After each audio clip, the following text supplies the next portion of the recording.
Vamos lá, iniciar a nossa aula de hoje. E nós vamos começar falando sobre vida eterna. Uma curiosidade sobre o livro de João: nenhum escritor no Novo Testamento utilizou tanto a expressão vida eterna. Enquanto os evangelhos sinóticos, você lembra o que é o círculo sinótico? Mateus, Marcos e Lucas. Enquanto os evangelhos sinóticos, eles utilizaram, essa palavra aparece somente 6 vezes em todos eles. Mas em João, ela aparece 17 vezes. Mas o que é a vida eterna? Vida eterna é vida sem fim, não limitada pelo tempo. Todos nós temos o tempo limitado aqui nessa terra. Os nossos corpos envelhecem e no fim acabamos morrendo. E isso acontece por causa do pecado. O mundo está debaixo da maldição do pecado, que leva à morte. Deus, Ele nos criou para vivermos eternamente, mas por causa do pecado, nós morremos. Ainda assim, temos o desejo de alcançar a eternidade, como está escrito em Eclesiastes 3:15, que diz que Deus, Ele mesmo pôs esse desejo no nosso coração, o desejo pela eternidade. E o Evangelho de João é a mais completa tese sobre vida eterna. Então agora eu vou pedir que você note os versículos, a definição e as condições para obter. Como é que eu faço para obter a vida eterna? Então, vamos lá. Definição de vida eterna. Abra a sua Bíblia em João 17:3. Rapidinho. João 17:3.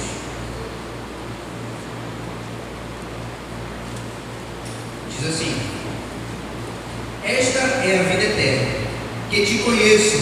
Grife essa parte, que te conheço. Esta é a vida eterna. Grife essa parte, que te conheço. Esta é a vida eterna, que te conheço como o único Deus verdadeiro e a Jesus Cristo a quem enviaste. Então, definição: conhecer a Deus. Vida eterna é conhecer a Deus. E como é que você conhece? Está tudo aqui, através da palavra de Deus. Próximo, João 10:28. Só voltar nos capítulos aí. João 10:28. Diz assim: eu lhes dou a vida eterna, e elas jamais perecerão. Ninguém as poderá arrancar da minha mão. Quando ele fala elas, é porque no versículo anterior ele está falando das ovelhas, que ele é o bom pastor. Então, vou repetir para você. João 10:28. Eu lhes dou a vida eterna, e elas, ou seja, as ovelhas, jamais perecerão. Ninguém as poderá arrancar da minha mão. Definição de vida eterna: algo que você não pode perder, certo? E as condições, agora vamos entrar nas condições que você precisa fazer para obter a vida eterna. Vamos lá em João 3:36. João 3:36. Diz assim: quem crê no Filho tem a vida eterna. Já quem rejeita o Filho não verá a vida, mas a ira de Deus permanece sobre ele. Então, a condição para você obter a vida eterna: crer no Filho. Crer no Filho de Deus. Próximo, João 12:25. Essas referências estão todas em João. Você já deixa preparado. João 12:25. Que diz assim: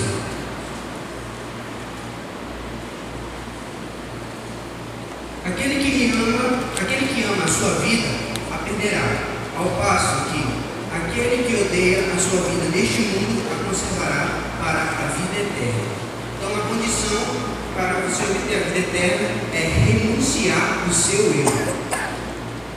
Renunciar o seu eu. Renunciar o mundo. O seu eu, que ele fala, é o seu velho homem. Renunciar as suas vontades. Renunciar aquilo que o seu corpo pede, que é contra a vontade de Deus. Próxima referência, João 6:54. João 6:54 diz assim: todo aquele que come a minha carne e bebe o meu sangue tem a vida eterna, e eu o ressuscitarei no último dia. Quando Jesus falou essas palavras, muitas pessoas se chocaram, ficaram, como assim, cara? Comer a carne dele, beber o sangue? Que loucura, né? Mas não, o que Jesus quer dizer no versículo anterior, ele diz: eu sou o pão da vida. Aquele que vier a mim nunca mais terá fome. Quem crer em mim nunca mais terá sede. Então, comer a carne é andar com Jesus, é caminhar com Ele, estar sempre com Ele. E beber o sangue é crer nele. Naquela época, muitas pessoas seguiam Ele, mas elas não criam que Ele era o Cristo. Assim como muitas pessoas também sabiam que Ele era o Cristo, mas não acompanhavam, não seguiam. Então, a condição para obter a vida eterna é comer a carne, andar com Ele, seguir os passos e beber o sangue, que é crer que Ele é o Cristo. E por último, João 8,51.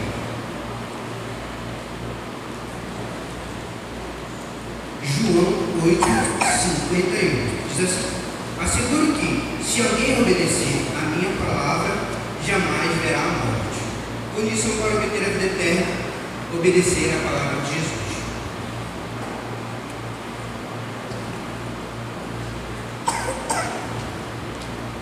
Vamos lá, que tem um outro assunto também que é muito abordado no Evangelho de João, tá? Ele é um dos que mais fala sobre Espírito Santo. Eu acredito que tem na apostila de vocês também, falando sobre o Espírito Santo, certo? Ele aborda esse assunto no capítulo 7, 38 e 39, no capítulo 14, 16, no 20, do 20 ao 23 também. Então, eu vou fazer algumas perguntas agora para que a gente possa ter mais conhecimento sobre a questão do Espírito Santo, porque muita gente fala sobre o Espírito Santo, mas o que a palavra de Deus diz e o que João registrou de Jesus falando sobre o Espírito Santo, tá bom? Então, eu vou precisar da ajuda de vocês agora e já se preparem que eu vou pedir para fazer a leitura. Abram aí João 14, versículo 15 e 16. João 14, 15 e 16.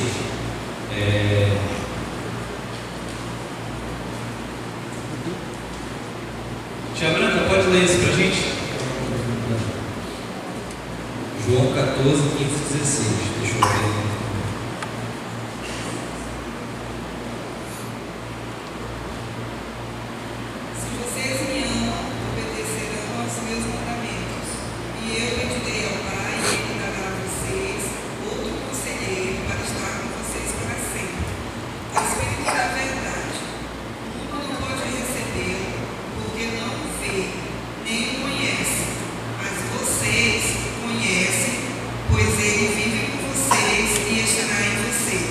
Beleza, mas pensando nesse versículo aí, qual é a condição da qual depende a dádiva do Espírito Santo?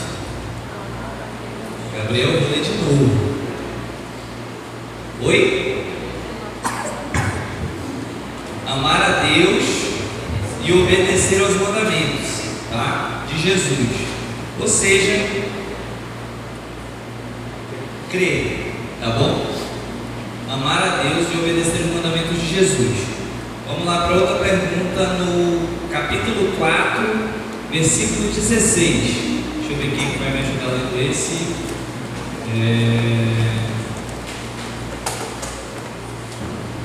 4:16. 4:16. Tá? André, lê pra gente aqui. 4:16.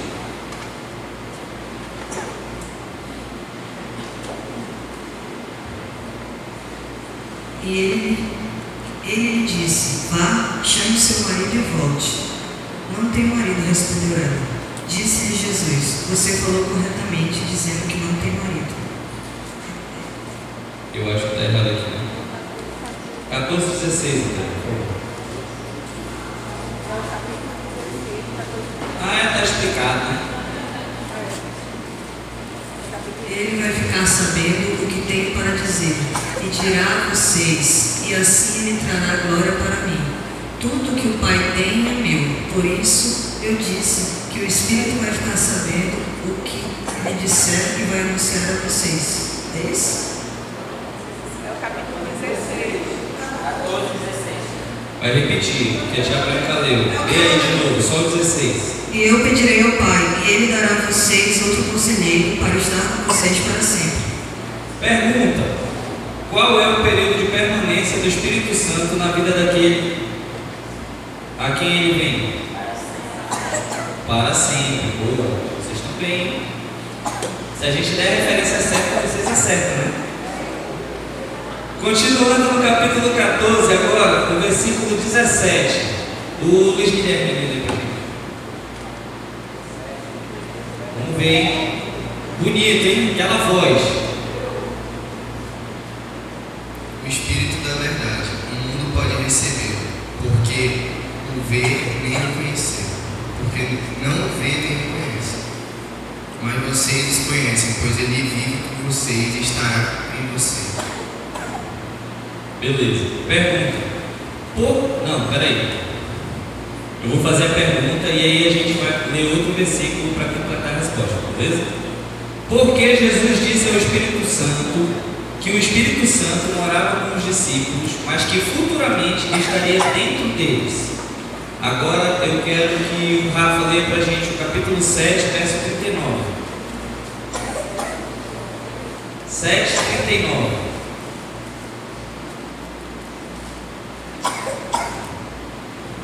Ele estava se referindo ao Espírito, que mais tarde receberiam os que nele crescem. Até então, o Espírito ainda não tinha sido dado, pois Jesus ainda estava fora pois Jesus ainda não fora glorificado. Beleza. Vou ler a pergunta de novo. Por que Jesus disse que o Espírito Santo morava com os discípulos, mas que futuramente estaria dentro deles?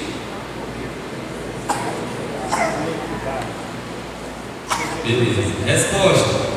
Vocês que anotam tudo aí. Porque Jesus ainda não havia sido glorificado e estava com eles. Ou seja, o Espírito Santo estava com Jesus, estava em Jesus. Então ele estava com os discípulos. E por conta de ele ainda não ter sido glorificado, o Espírito Santo ainda não estava dentro dos discípulos. Tá bom? Quando Jesus subiu aos céus, o Espírito Santo para agora morar dentro deles, como havia prometido. Lembra? Atos capítulo 2 vai explicar sobre isso, né? A primeira vez que o Espírito Santo começa a habitar nas pessoas, dentro das pessoas. Tá bom? Vamos lá agora. Pergunta: como Jesus Cristo se faz visível ao crente? Eu não vou pedir para ninguém ler essa não, tá? Para a gente acelerar um pouquinho, senão não vai dar tempo de terminar. Como Jesus Cristo se faz visível ao crente? A referência é capítulo 14 de João, versículo 19 e 21, e o capítulo 16, do 16 ao 20. Capítulo 14, do 19 ao 21, e o 16, do 16 ao 20. Como Jesus Cristo se faz visível ao crente. Você já viu Jesus? Bateu o olho, anote aí a resposta. Através do Espírito Santo que está uns nos outros. Ou seja, quando você vê o seu irmão, você está vendo Jesus. Quando você vê ele praticando as obras que Jesus praticava, você está vendo Jesus, porque o Espírito Santo está dentro dele, tá? Quem tem o Espírito tem Jesus. Essa referência é 2 Coríntios 13, 5, tá bom? 2 Coríntios 13, 5. Quer que eu repita a resposta? Como Jesus Cristo se faz visível ao crente? Através do Espírito Santo que está no meu irmão, o que está uns dos outros. Beleza? Tá bom? Porque quem tem o Espírito Santo tem Jesus. 2 Coríntios 13, 5. Tá? Próxima pergunta. Compare dentro dos temas especiais do Evangelho de João. É você que está com a apostila, tem aí a parte. Temas especiais. Primeiro que foi falado no final do anterior, foi o ponto crítico. Depois o Lucas veio agora e falou sobre vida eterna. E nós vamos ver agora a parte do Espírito Santo. O livro de João é o que mais fala sobre o Espírito Santo também, tá? Tem várias referências a partir do capítulo 7 até o capítulo 20 falando sobre o Evangelho, sobre o Espírito Santo, tá? Então, como você já tem na apostila aí, Encontrou, João? Essa parte? Espírito Santo. Fechou? Beleza. Como vocês já têm na apostila aí, provavelmente a apostila de vocês já está respondida. Já está respondida. Então eu vou falando aqui e a gente vai comentando sobre cada passagem. Certo? O que não tiver respondido, eu vou dar a resposta aqui agora. E aí você vai poder anotar. Tá bom? Essa passagem que está no capítulo 14, versos 15 e 16. Tá? A pergunta está assim: qual é a condição da qual depende a dádiva do Espírito Santo? Você está conseguindo acompanhar na sua apostila? Fechou? Show, beleza. Qual é a condição, então? Quero ver vocês. Da qual depende a dádiva do Espírito Santo? Isso, amar a Deus, obedecer os seus mandamentos, obedecer os mandamentos de Jesus, ou seja, crer, né, o que você acabou de falar. E isso completa o ensino do crer, é obedecer. Quem crê, obedece, tá bom? Essa passagem aí, depois você pode dar uma lida para entender direitinho como é que vem essa resposta. A próxima pergunta está assim: qual é o período de permanência do Espírito Santo na vida daquele a quem ele vem? Para sempre. Entrou o Espírito Santo, né? O pastor José fala isso muitas vezes nas mensagens dele e também nas agências aqui de culto. Entrou, é para sempre. Se você aprontar, o Espírito Santo está vendo ali com você. Você está fazendo o Espírito Santo praticar uma coisa que jamais eu queria praticar. Beleza? Continuando aí a próxima pergunta: por que Jesus disse que o Espírito Santo morava com os discípulos, mas que futuramente estaria dentro deles? Vamos lá, 1, 2, 3 e... Beleza, perfeito. Essa é a primeira parte. Mas isso daí não responde o porquê que o Espírito Santo andava com os discípulos. Né? O Espírito Santo não estava em Jesus. Né? A partir do momento do batismo, o Espírito Santo estava em Jesus e Jesus andava com os discípulos, então o Espírito Santo andava com os discípulos. Olha aí para as pessoas ao seu lado aí. Sabia que o Espírito Santo está aqui porque vocês trouxeram. Ele veio junto com você. Tá? Então o Espírito Santo anda com você através do seu irmão. Anda em você agora. Tá? Depois que Jesus foi glorificado, veio o Consolador prometido, que é o Espírito Santo. Tá bom? Próxima pergunta. Gente, estejam atentos. Isso aqui é importantíssimo, porque o que tem se falado de heresia sobre o Espírito Santo hoje em dia não está no gibi. Então, para a gente não pegar nenhuma ideia, virar volante aí, ficar pensando em cobrinha na nossa cabeça, a gente tem que ter bem estudado essa parte, tá bom? Lá no capítulo 14, verso 19 e 21, e no 16, do 16 ao 22, a gente consegue responder essa pergunta. Como Jesus Cristo se faz visível ao crente? Como Jesus Cristo se faz visível ao crente? 1, 2, 3 e...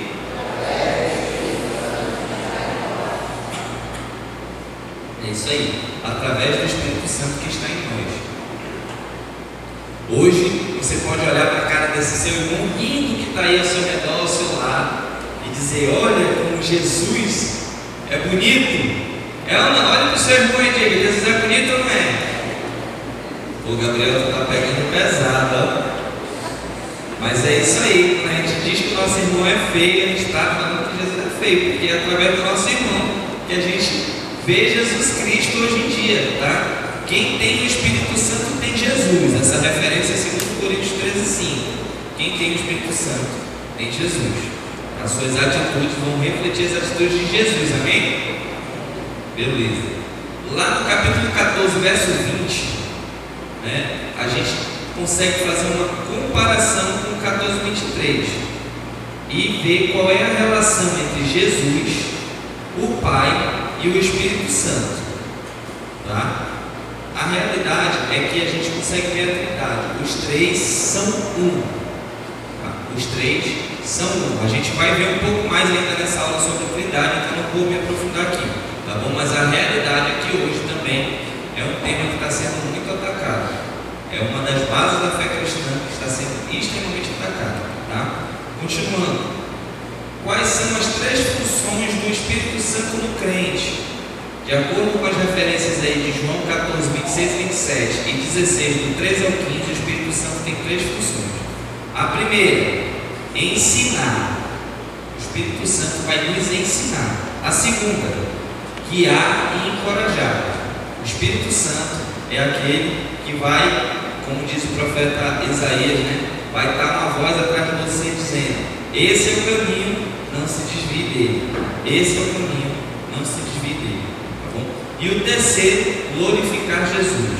O Espírito Santo veio falar do que Jesus fez e do que ele ainda vai fazer. Então ele vai glorificar Jesus. Beleza? Próxima pergunta. Por que, para o nosso bem, Jesus foi embora fisicamente? Ia ser legal se Jesus ainda estivesse aqui, Vai curando cego, fazendo milagre, fazendo e acontecendo. Mas por que ele foi embora fisicamente, mas nos deixou o Espírito Santo? Por quê? Você tem aí a apostila, eu acho que a resposta está anotada aí, está anotada. Vamos ler aí, 1, 2, 3 e...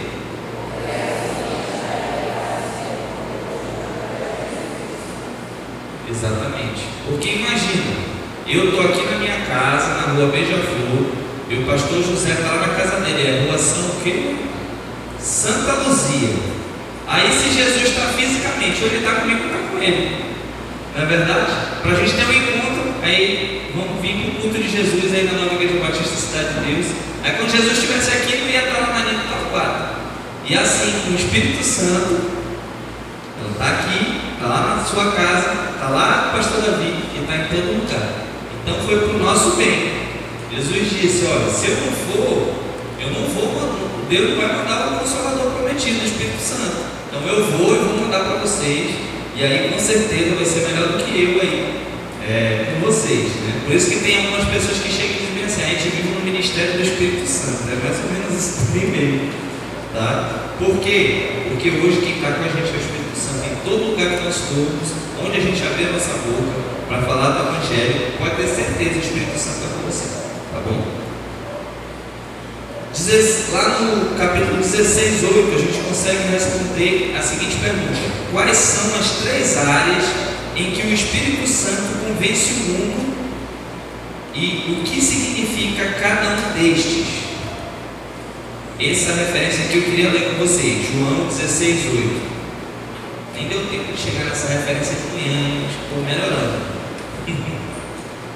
João 16, 8. Quando ele vier, ou seja, quando o Espírito Santo vier, convencerá o mundo do pecado, da justiça e do juízo. Tá bom? As 3 áreas: o pecado, a justiça e o juízo. Primeiro, o pecado. Tudo que vai contra a vontade de Deus. Quem convence que a pessoa está em pecado não é você, meu irmão, dizendo e apontando dele. Você pode dizer assim: olha, a palavra de Deus diz isso. E o Espírito Santo que está na pessoa vai dizer: tem que se ajeitar, está em pecado. Entendeu? Da justiça. Justiça é o que leva os cristãos a agirem corretamente, de acordo com os mandamentos de Deus. O que é justo é o que Deus fala, é o que Ele diz que é justo. Lembrem que toda vez que Deus dá um mandamento, como por exemplo os 10 mandamentos de Jesus, aquilo reflete o caráter do nosso Deus. Aquilo é justiça, porque Deus é justo. Não matarás, não cobiçarás a mulher do teu próximo. Deus, ele não pratica essas coisas, e nós, como filhos de Deus, nós também não devemos praticar. Então, o que leva os cristãos a agirem corretamente, de acordo com a justiça de Deus, é o Espírito Santo, tá bom? Ele é que convence da justiça. E terceiro, o juízo, que será o julgamento dos nossos atos. O pastor Polícia costumava dizer muito: para aquele grande dia, quando abrir o telão para aparecer a vida de cada um, eu já estou com vergonha agora, Mas vai acontecer, não tem jeito. Então a melhor coisa que eu tenho para fazer, para me livrar da condenação desse juízo que um dia vai chegar, não tem para onde correr, é chegar com o meu irmão e dizer bem assim: pô, sabe o que é? Eu tenho esse problema, me ajuda, ora comigo. E aí botar em prática Tiago 15,16, confessar o meu pecado e me livrar da condenação desse pecado, tá bom? certo? É o Espírito Santo que convence do pecado, da justiça e do juízo, tá? Qual foi a ocasião em que os discípulos receberam o Espírito Santo que trouxe do céu, que Jesus trouxe do céu após a sua morte? O que aconteceu no dia de Pentecostes? Isso está lá em João 7:39 e 20, 21 e 22. Tá? De acordo com essas passagens, você vai entender que Pentecostes foi o batismo da igreja, tá? Lembra que João Batista falava: eu batizo com água para arrependimento de pecados, mas o que vem depois de mim batiza com o Espírito e com fogo. Esse foi o batismo da igreja, beleza? Tá bom? Aquele que batiza com fogo, certo? Paulo.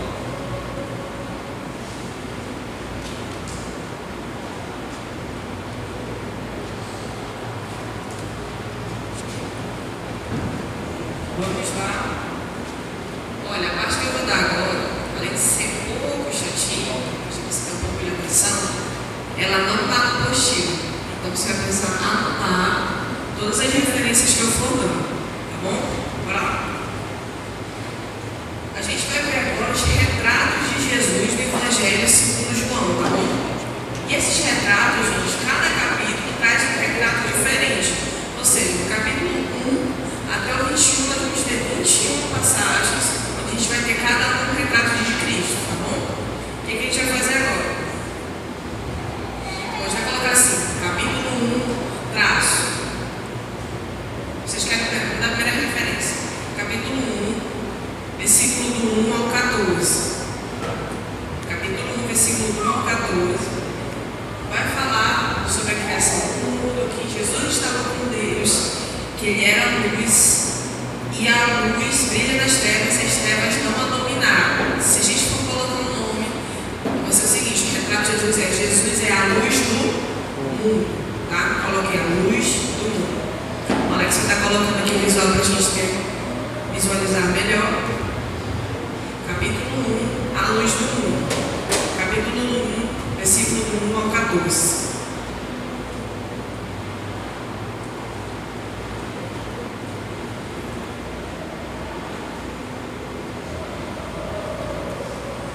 Vocês anotarem para a gente continuar, porque não está na postura.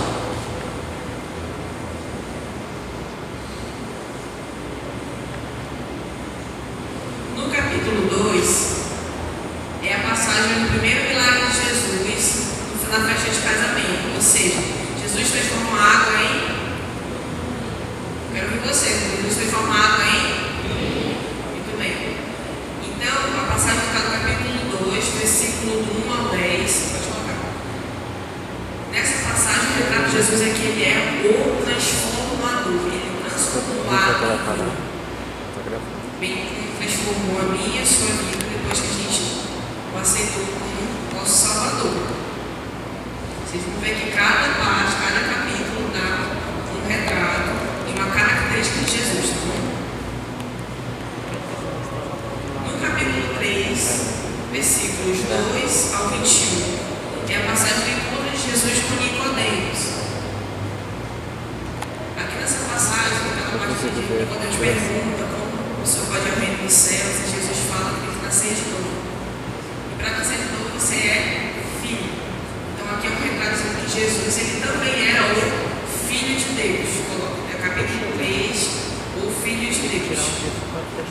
Vou repetir a referência.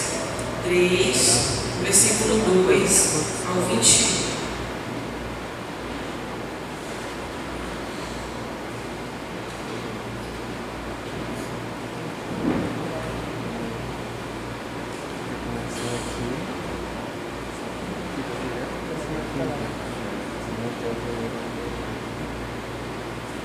No capítulo 4, é o encontro de Jesus com a samaritana. Coloca ela no poço, fala um pouco sobre a vida dela. Aí ela reconhece que Jesus é o... Para ver quem fala, Jesus é o Messias, tá? O Messias, capítulo 4, versículo do 7 ao 29, essa passagem. 4, do 7 ao 29.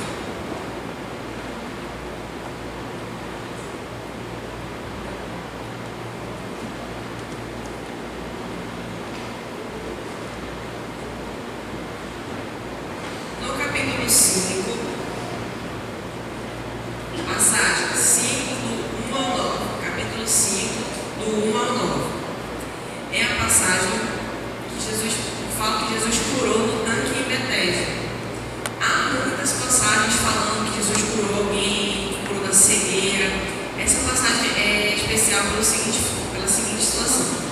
Esse paralítico, ele estava do lado do tanque há 38 anos tentando ser curado.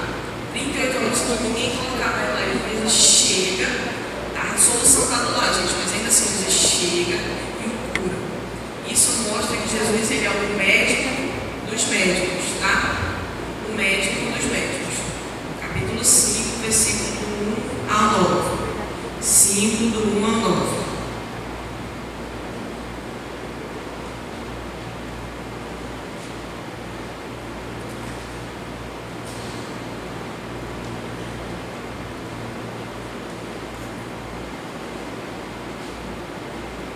Capítulo 6, passagem do versículo 32 ao 58, fala da multiplicação dos pães. Não precisa entrar muito nessa. Jesus fala que quem come do pão consegue tirar o papelzinho, não é? Pão da vida, nunca se tirar. Nunca se tirar. Então Jesus, ele é o pão da vida. Pode colocar o pão da vida. Esse é o capítulo 6, versículo 32 ao 58. 6, do 32 ao 58.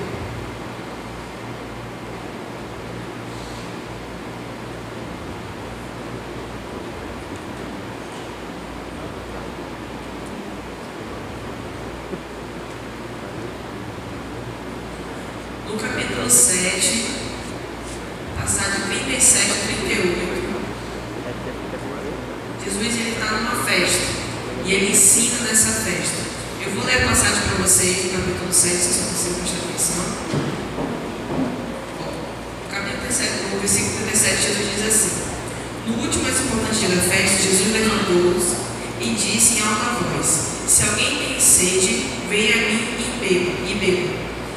Quem crer em mim, como diz a Escritura, do seu interior fluirão rios de água viva. Então, o retrato de Jesus aqui, que ele é a água da vida. A água da vida. Capítulo 7, versículo 37 ao 38. 7, do 37 ao 38.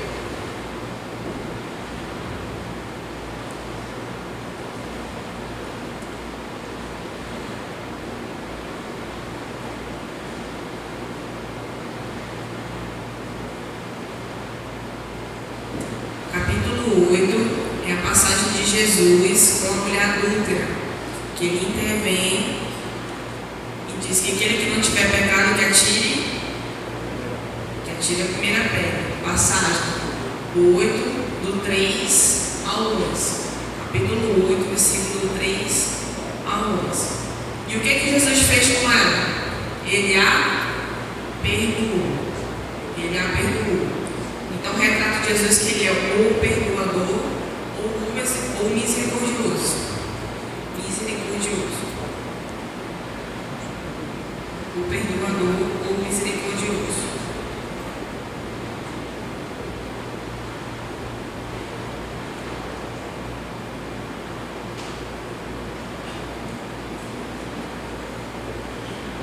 Capítulo 9.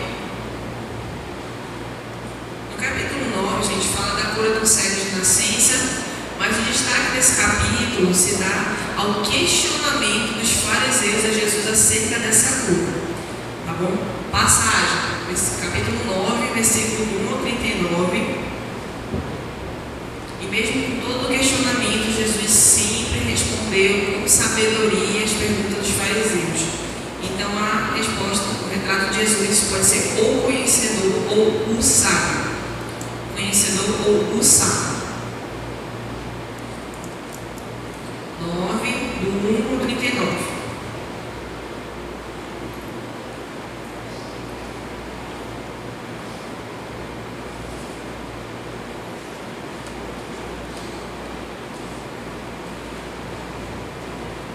capítulo 10, Jesus fala, através de parábolas, do pastor e o seu rebanho. Do pastor e o seu rebanho. Nesse caso, Jesus se coloca na figura de pastor. E Jesus, ele é o bom referência. Capítulo 10, do 1 ao 16. 10, do 1 ao 16.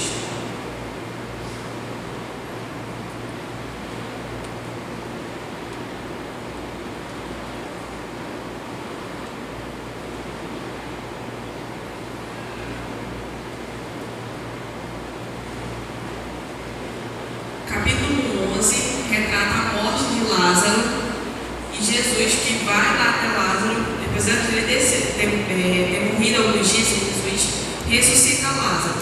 Essa é uma prova que Jesus ele tem poder sobre a morte, sobre a vida, tá?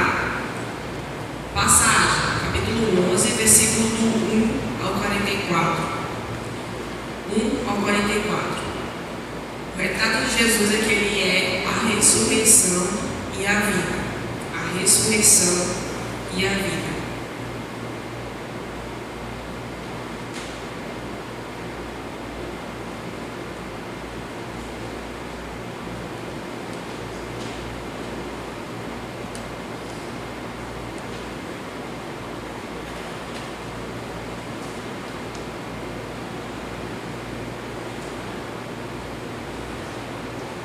Capítulo 12.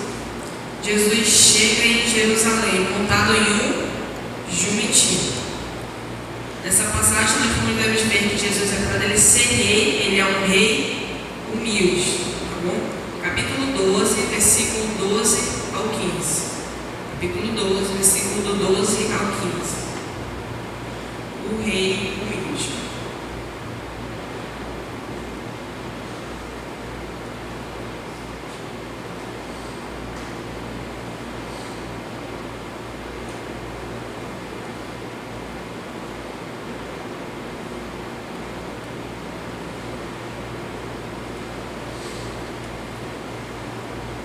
Capítulo 13 é a passagem de Jesus lava os pés dos discípulos, tá bom?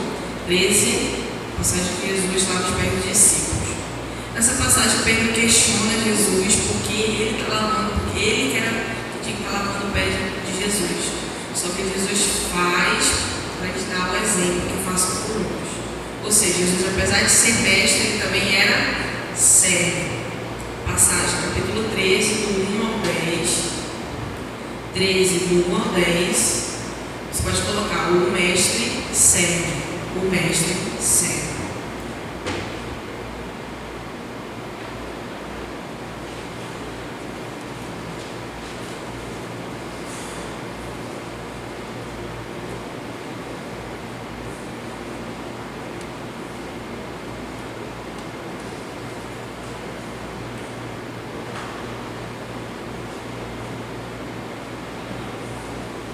Capítulo 14, versículo do 1 ao 3. 14, versículo do 1 ao 3. Eu vou ler a passagem. Jesus está falando aos seus discípulos: não se perturbe o coração de vocês. Creiam em Deus, creiam também em mim. Na casa de meu pai há muitos aposentos. Se não fosse assim, eu lhes teria dito: vou preparar-lhes lugar. E se eu for eles preparar o lugar, voltarei e os levarei para mim, para que vocês estejam onde eu estiver. Jesus está retratando para os discípulos que ele é o único caminho ao Pai.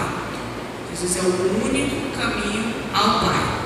Só repetir a referência, 14, do 1 ao 3.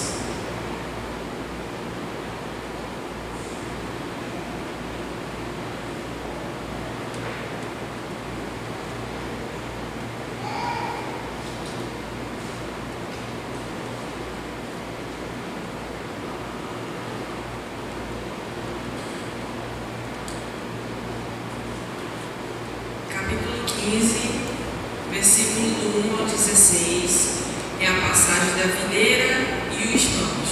Jesus fala que ele é a videira verdadeira e nós somos os ramos. E se nós permanecermos nele, nós daremos?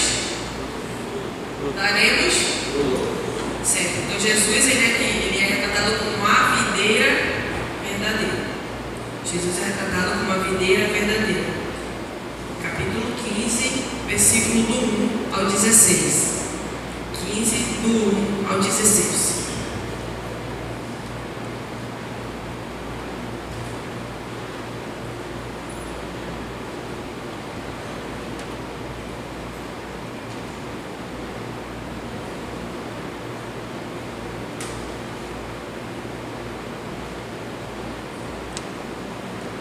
No capítulo 16, versículo 1 ao 15, Jesus está falando com os discípulos e os consolando, porque eles ficaram tristes sabendo que Jesus iria partir. E Jesus fala assim com eles, versículo 1 ao 15, mas eu vou ler para vocês o capítulo, versículo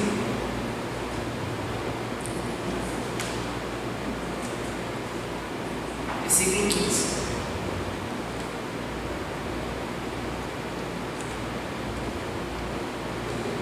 Tudo que pertence ao Pai é meu.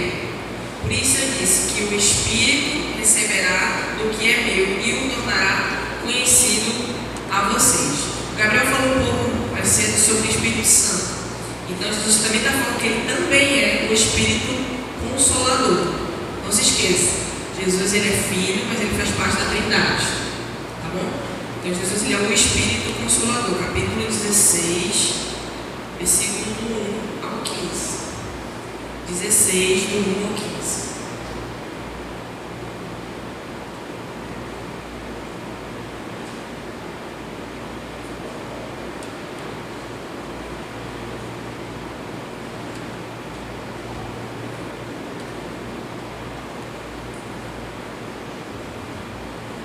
O capítulo 17 inteiro, todo o capítulo 17, faz parte da oração de Jesus no jardim do Getsemane. Você não precisa anotar o versículo, é todo o capítulo 17. Tá bom? E o que Jesus ora no jardim do Getsemane? Ele pede por ele, pelo sacrifício que estava por vir. Ele ora pelos discípulos, para que eles tenham ânimo. Ele ora inclusive por nós, que ainda iríamos crer nele. Então, o retrato de Jesus no capítulo 17 é que ele é o intercessor. Intercessão de oração. Ele é o intercessor.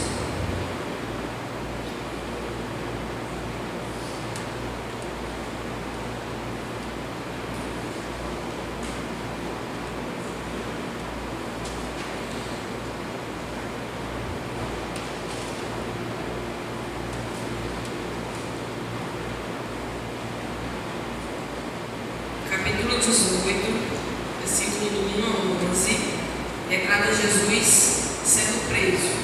Jesus sendo preso. Então, Jesus sendo rei, no capítulo 18, ele é retratado como o rei que foi humilhado. O rei humilhado. 18, do 1 a 11.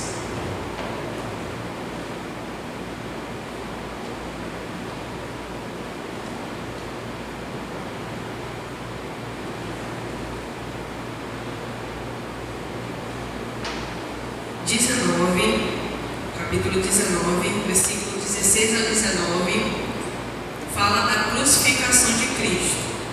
O retrato do capítulo 19 mostra que Jesus se sacrificou por nós, foi sacrificado por nós. O rei humilhado. 18, o rei humilhado. 19, sacrificado por nós. Capítulo 19, do 16 ao 19. Não durmam ainda, está acabando.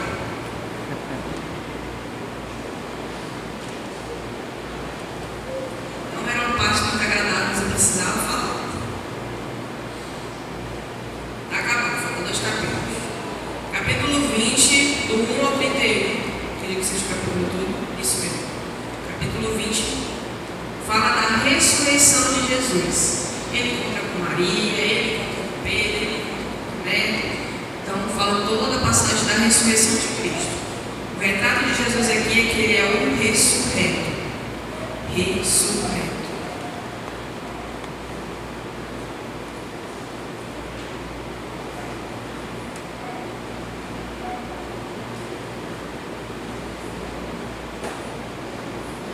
capítulo 20 inteiro, fala da ressurreição de Jesus, retrata que ele é o ressurreto. O ressurreto.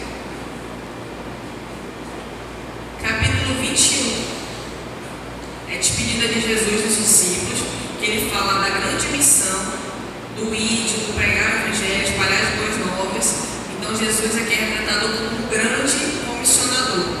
Ele é o cabeça da igreja, a partir dele que nós falamos dele quando nós vamos evangelizar, então ele é o grande comissionador. Do 21, do 1 ao 17. Capítulo 21, do 1 ao 17. O grande comissionador. O grande comissionador. Todos esses retratos, gente, todos esses retratos, se você for ver, é um panorama todo de João, do 1 ao 21. É só para você ver as várias, tudo que Jesus ele é para a gente, o que ele foi e o que ele ainda vai ser. Então a gente tem que levar em consideração o seguinte: Jesus ele é a luz do mundo, ele me transformou, ele me perdoou, ele é a videira verdadeira, eu preciso permanecer nele, eu preciso fazer a missão dele. Então veja bem cada um desses retratos e pense: Jesus ele é algo para mim, algo que eu preciso fazer, eu preciso mudar e eu preciso fazer. Gabriel.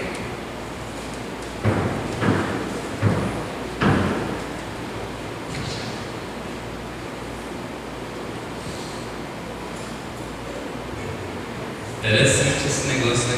Cada capítulo do Evangelho de João a gente conhece Jesus de uma forma diferente. E aí a gente lembra de João 17,3, a vida eterna é conhecer Jesus. Acho que vai ter muitas formas diferentes ainda por uma eternidade para a gente conhecer Jesus. Interessante, gostei.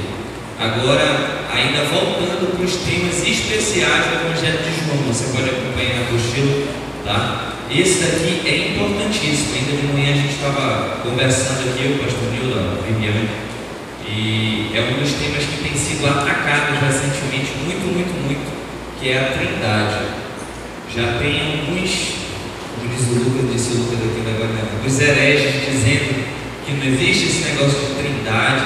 Então, para a gente combater essas heresias, essas falsas doutrinas, a gente precisa estar com esse conhecimento afiado, ter esse conhecimento, não ter dúvidas sobre a Trindade, e é isso que a gente vai ver agora, tá? Para que a gente não seja levado por alguma falsa doutrina ou deixe as outras pessoas encher a nossa cabeça de dúvida, ou como diz o nosso pastor, de giripoca, tá bom? Então a gente precisa disso. Eu tenho algumas perguntas aqui, vocês já têm as perguntas e as respostas aí, tá? E aí a gente vai só comentar um pouquinho sobre elas, tá certo? Então, vamos lá, começando lá em João 3, 6,33, 14, 10 e 11, a gente consegue saber quem fez todas as coisas, quem criou todas as coisas. Está escrito aí na apostila, tá? Quem foi? Por meio de quem? Jesus Cristo, tá? Deus criou todas as coisas por meio de Jesus Cristo. Então, como é que acontece quando a gente vê lá em Gênesis 1? Façamos o homem a nossa imagem conforme a nossa semelhança. Como é que não existe Trindade? Como é que o Evangelho de João inicia dizendo que aquele que é a palavra habitou entre nós, não é isso? Por meio dele foram criadas todas as coisas, tá? Como é que não existe Trindade? Então a gente já combate com o que a palavra de Deus diz, não é com o que eu acho ou com algum conhecimento humano. Nós vamos combater com a palavra. Chegar alguém dizendo: esse negócio de Trindade não existe, Deus é um, Jesus é outro, o Espírito Santo é outro. Acaba com isso, meu amigo. Vamos ler a Bíblia aqui, vamos ler aqui o Evangelho de João. Você acredita que a Bíblia é verdade? Então como é que não existe? Tá? Então o João ele fala muito sobre esse tema e a gente pode combater todas essas heresias através do Evangelho, tá? Quem viu Deus aí? Você que tem a resposta. Ninguém viu Deus, mas Gabriel deu um almoço com Abraão lá, preparando um cordeiro. Quem lembra do Velho Testamento? Deus não bateu um papo. Deixa eu te explicar uma coisa que muitos teólogos estudam e a gente precisa ter na cabeça. Todas as vezes que aparece alguém ouvindo Deus no Velho Testamento, a gente chama de teofania, tá? Se a gente levar, interpretar, baseado no Novo Testamento, a gente vai ver que era o próprio Jesus que já se apresentava lá no Antigo Testamento. Então, quem comeu o cordeiro com Abraão foi Jesus. Quem lutou com Jacó? Jesus. Porque tem um momento que Jesus vai falar com a mulher samaritana e ele diz: eu conheço Jacó, não é? Quem lutou com Jacó foi Jesus. Então a gente tem que pensar nessas coisas. Então quando alguém vier dizer alguma leseira, não, como é que ninguém viu Deus? Claro que viu, Abraão comeu com ele, Jacó brigou com ele e tal, ficou até aleijado por causa dessa briga. Não foi Deus Pai. Só quem viu Deus Pai foi Jesus. E é a próxima pergunta que a gente tem aí, né? Quem conhece Deus Pai? Como Deus Pai pode ser visto? Através de Jesus. E hoje, através de nós. Lembra que a gente falou ainda agora, enquanto a gente estava falando sobre o Espírito Santo? Quem tem o Espírito Santo tem Jesus, não é isso? Tá? Então, hoje, olhe para a cara do seu irmão que ainda agora que você está reconhecendo aí. Diga agora que seu irmão é feio, diga. Repita para ele: você é bonito, porque é através de você que eu conheço Deus Pai, tá? Através da sua atitude. Lembra daquelas coisas aquelas atitudes que Deus já tinha criado antes de você nascer para você praticar? É exatamente dessa forma que você vai apresentar Deus Pai e Jesus para as pessoas, tá? Como o Pai pode ser conhecido? Através de Jesus Cristo. João 1,18 diz que ninguém viu Deus, mas o Cristo tornou o Pai conhecido. Tá? Então você precisa entender que a gente conhece a Deus através de Jesus Cristo. Quando Tiago disse para Jesus: mostra-nos o Pai, o que Jesus respondeu? Tiago, está comigo 3 anos já, ainda não conhece. Quem me conhece, conhece o Pai. É assim que funciona, tá? João 3,16 vai falar sobre a quantidade de filhos de Deus. Quantos filhos Deus tem? Ih, Gabriel, pegou pesado. Deus tem o unigênito Jesus Cristo e todos aqueles que creram. Todos aqueles que creram, né, receberam o poder de ser chamados filhos de Deus. Então ele tem um unigênito, Jesus Cristo. João 3,16. Porque Deus amou de tal maneira que deu o seu Filho, para que todo aquele que nele crê não pereça, mas tenha vida eterna. E a gente sabe que todos os que creem também receberam o poder de serem chamados filhos de Deus, tá? Vamos lá. Qual é a forma física que cada parte da Trindade toma? Se a gente for estudar o Evangelho de João, e aí tem todas as referências na apostila, né? 1,14, 1,32, 3,78, 4,24 e o 20,19, vocês vão ver que ele vai apresentar Deus, Jesus e o Espírito Santo de formas físicas diferentes, tá bom? Primeira coisa, lá no 4,24 diz que Deus é Espírito. Tá? Então qual é a forma de Deus? O Pai é Espírito. O Filho é ser humano, nasceu de uma mulher, nasceu de Maria, tem carne e osso. Hoje tem um corpo glorificado, mas é carne e osso, tá bom? E o Espírito Santo é apresentado no Evangelho de João de algumas formas. A primeira, quando Jesus é batizado, como ele aparece lá, que João Batista viu? Como uma pomba, né, que vem sobre Jesus, né, e o próprio Deus já tinha falado para João Batista: aquele quem você vê o Espírito descendo como uma pomba, esse é o meu filho, tá? De outra forma que ele se apresenta também nesses versículos que eu falei para vocês, como um vento, né? É como um espírito que não sabe, como o vento que não sabe para onde vai e nem para onde vem, nem de onde vem, beleza? E a terceira forma é como o Espírito também, assim como Deus, tá bom? Como o homem pode obter vida eterna? Ainda agora o Lucas veio e falou, né, as formas, mas basicamente a mesma coisa que Paulo fala: crendo em Jesus e no sacrifício na cruz e entregando a sua vida ao senhorio dele, tá? Essas referências: O Evangelho de João é cheio, então os evangelistas aí pode arrebentar. 3,16, 3,18, 3,36, 5,24, 6,40, 6,57, 8,24, 10, 7, 8, 12, 44, 17, 3 e 20, 31. Gabriel, tudo isso está tudo na apostila de vocês, tá? Essas referências todas. Então estou só citando para vocês terem a noção de quantos versículos falam sobre a vida eterna e a salvação. Como é que você consegue ter, tá bom? Como pode obter a vida eterna, hein? Vai falando esses versículos tudinho para o povo que quiser falar leseira no seu ouvido. Vamos lá. A sexta, ponto 6 aí. Uma característica do Pai poderoso. Em algumas referências a gente viu aqui, que a Paula falou, que Jesus se apresenta de várias formas, tem várias faces no Evangelho de João. Mas a gente pode destacar aqui que ele se apresenta como luz e como alimento. Ele não é o pão da vida, ele não é a luz do mundo, tá? Então ele se apresenta dessas duas formas e as referências estão aí também para vocês acompanharem. Ponto 7. O Pai e o Filho estão sempre unidos desde o início dos tempos.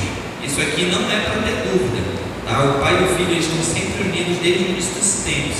As referências de João 8, 15, 16, 8, 29, 14, 10 e 11, 16, 32, 17, 21 e 23 deixam isso bem claro.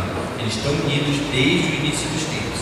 O único momento em que houve essa separação foi a hora que Jesus estava se sacrificando por mim e por você, porque ele estava carregando o meu e o seu pecado.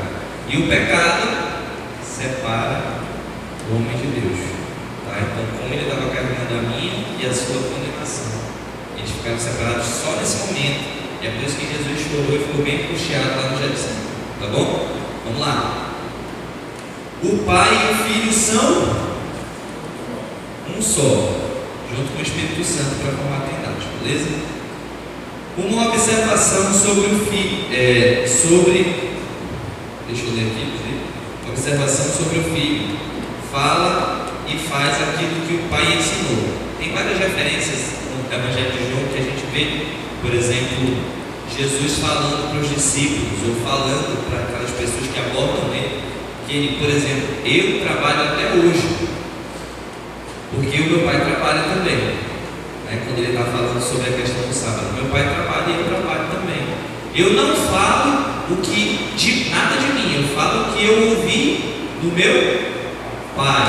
Então Jesus, ele fala somente o que Deus fala, ele faz somente o que Deus manda, ele obedece, né? Vem de uma ordem superior. E é assim que nós, como filhos, também devemos agir. Por que antigamente o pai tinha uma profissão e o filho já ia no mesmo rumo? É carpinteiro, vai ser filho carpinteiro, né? A gente é filho de Deus e a gente tem que praticar o que Deus praticaria, o que Deus faria no nosso lugar. Eu tenho um livro que é até conhecido, do Max Lucado, né? Nos seus passos, o que faria Jesus? Na sua vida, o que faria Jesus? E a gente vai vendo que as nossas atitudes às vezes destoam do que Deus, da forma que Deus agiria, da forma que Ele quer que nós possamos agir, tá bom? Quem tem toda a autoridade? Deus tem toda a autoridade. O que essa pessoa fez com essa autoridade? Deus concedeu o seu Filho, Jesus Cristo. Toda a autoridade, Jesus fala, toda a autoridade foi me dada no céu e na terra. E aí, isso já no Evangelho de Mateus, né? Toda a autoridade me foi dada no céu e na terra.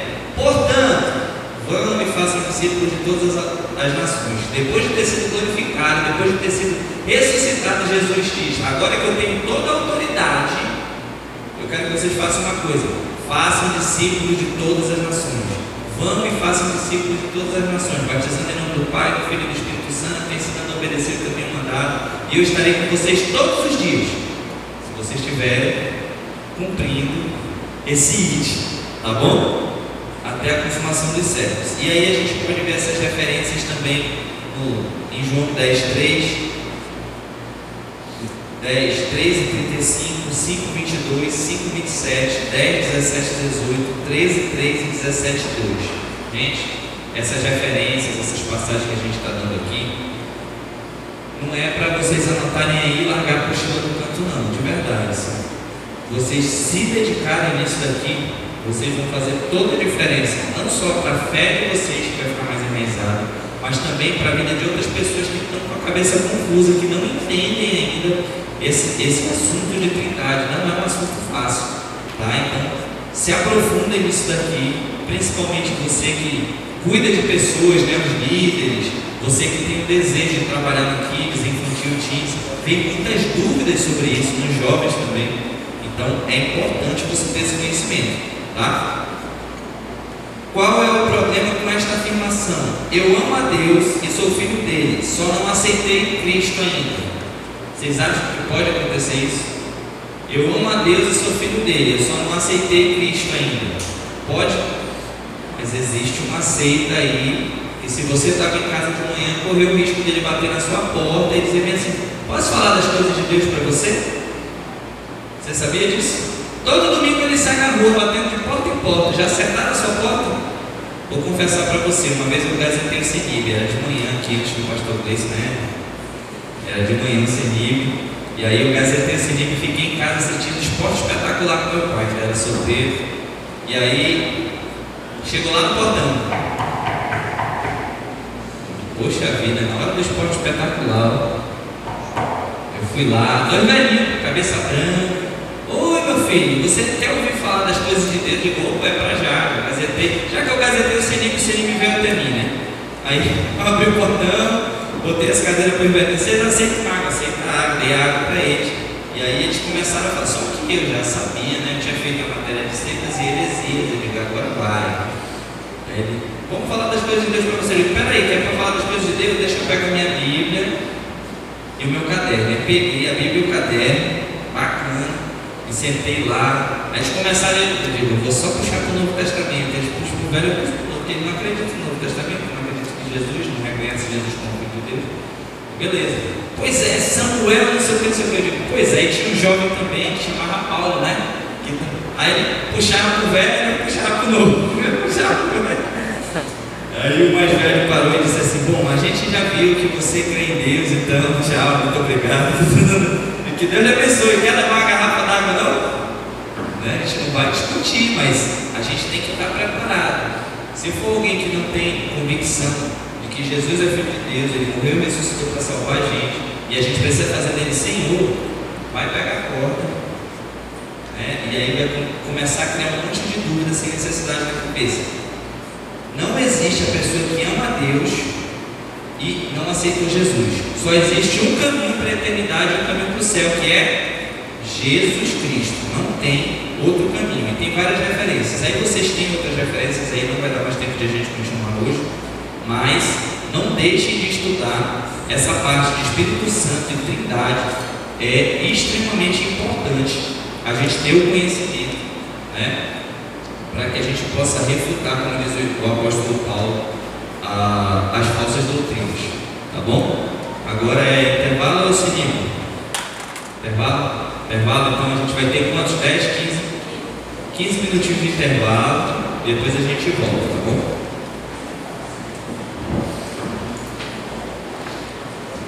A gente não tem assunto de aula para dar mais. Porém, semana que vem a gente vai fazer aquela revisão bacana, passando por todos os pontos da apostila. Mas seria importante se você parasse um pouquinho, desse uma lida, relembrasse os pontos que a gente deu nas últimas aulas, porque semana que vem é. Muito bem. Qual é a última tarefa, Paulo, essa semana? Falar na festa. Falar na festa. Que seria o que configuraria a sua tarefa? Meditação completa. Meditação completa assinada pela sua liderança. Entrega na mesa de CENIB, ela é a sua tarefa essa semana, tá bom? A gente não vai passar nada mais. Revise a apostila, faça a palavra fé 100% e se prepare